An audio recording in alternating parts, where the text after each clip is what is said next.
I'm Myra Brown, and I've written a story I'd like to share with you.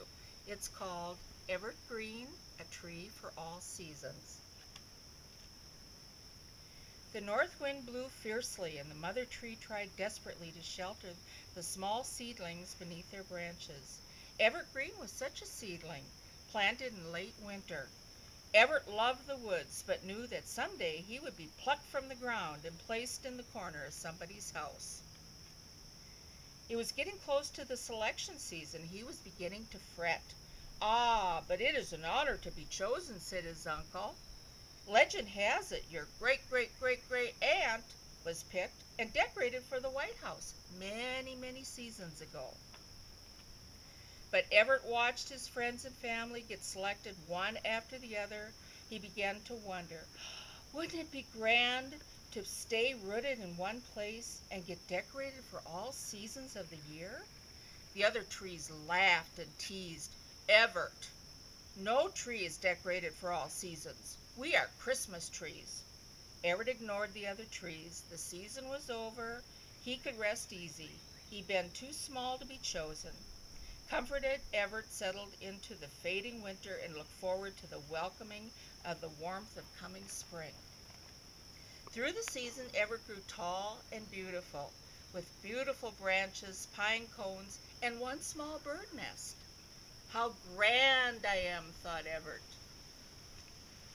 As the new crisp winds came and skies turned gray, the robins and flowers disappeared. Snow would begin to fall, first an inch, then a foot. Daylight grew shorter, and the dark skies glittered with stars. He watched the other trees rustle, standing tall and full. Everett stood still, trying not to show off in any way. From a distance, Everett could hear the jingle bells from the horse-drawn sleigh, carrying families ready to select a tree.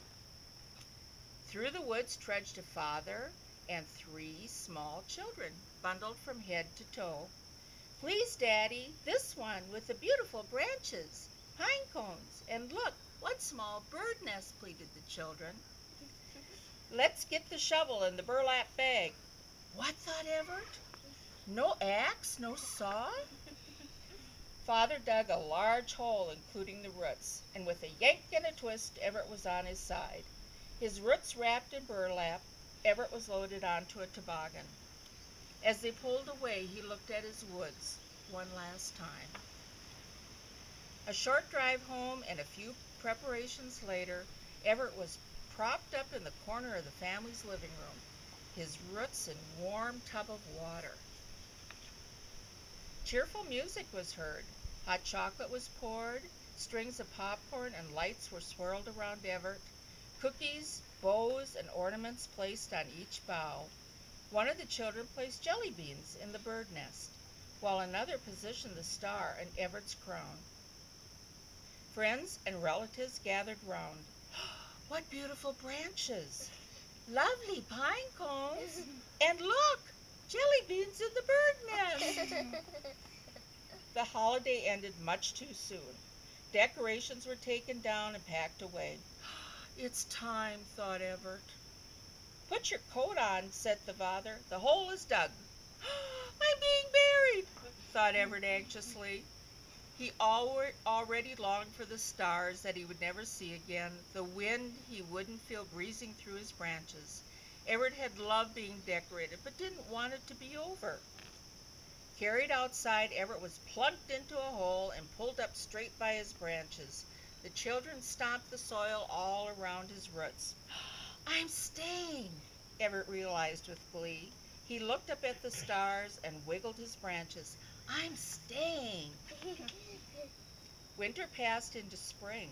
Robins made nests, flowers bloomed, Everett roots warmed once again. A little girl hung colorful ribbons and decorated eggs on Everett's branches. "Happy spring," she said. In the hot summer months of July, flags and streamers of red, white, and blue decorated Everett. The fall brought more decorations: pumpkins, gourds, Indian corn, and bales of hay. When the sky turned gray and brisker winds began to blow, Father brought out the larger colorful lights and strung them up to the top all around Everett. At night it wasn't only the stars that glittered. Everett shined brightly too. He'd gotten his wish. He felt the soil on his roots, he saw the stars, felt the wind, was home to the birds, and had been decorated throughout the year. He was a tree for all seasons. And it was grand.